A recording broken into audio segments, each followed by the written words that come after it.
for those of you that don't know what being triggered is, when somebody goes through or has PTSD or post-traumatic stress disorder, your brain, so your nervous system and your soul, they wire themselves to safety.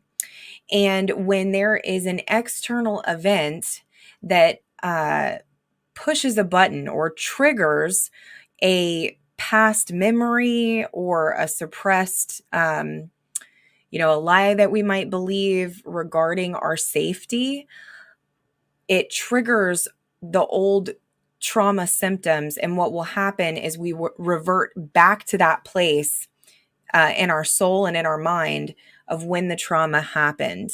And essentially, it throws your whole system into chaos.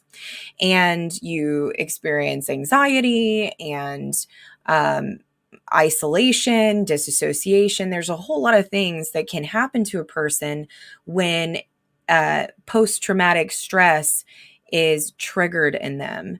And the crazy thing about it, Jeff, is that I know, like, when I got saved, I went all in for Jesus. I held nothing back. And I know that I got instantly delivered from a litany of mental illness. I was institutionalized from the age of 14 until almost 18. And then after I was an adult, I spent time in psychiatric wards as well, for being suicidal and extremely depressed and anxiety and things.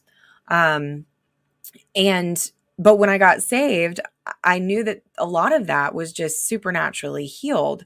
So I didn't realize that there were still physiological things and even lies that I believed in my mind, my will, and my emotions that were PTSD symptoms. And so it's been a journey over my relationship with the Lord where he's healed a lot, but there were still some key things that needed to be dealt with. And so it's interesting because I know that God wasn't, I know that Jesus, like, he showed up and he triggered me in this vision. It wasn't that he was bringing warfare against me. Nothing can come to us unless it first goes through him, because he is giving us divine strategy and he's given us authority and he's given us power to overcome whatever the enemy throws at us. And because he knows that I've been called to heal the brokenhearted. That's part of my life verse in Isaiah 61. The broken heart is actually the broken soul, the mind, will, and emotions. And that's where trauma impacts, is our physical, like our brain, our nervous system, and our soul. And really, he uses everything that was meant for evil for our good, right? And so now I get to do this teaching about trauma so that so many people get set free and they get healed. They get healed in their heart and healed in their head, and don't have to go through the same stuff that I went through. Hopefully. But I didn't even know that I had trauma, because I was like, Jesus just healed all of it. And so I'm going through all these situations with, like, false accusations, slander, fear of, like, my dad passing away. And I'm having terrible, like, anxiety. And I'm like, Jesus, I don't have anxiety. Like, you freed me from that. I'm a really peaceful person, and I'm telling my husband, like, this has to be witchcraft. I'm going through spiritual warfare.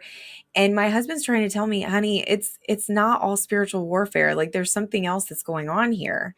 And it was really trauma.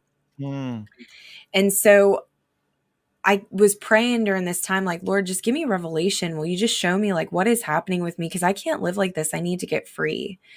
And I kept hearing the two verses over and over again. The verse in Isaiah, it's 43, 5 or 4, where he says that that it's by his wounds that we are healed, or by his stripes that we are healed.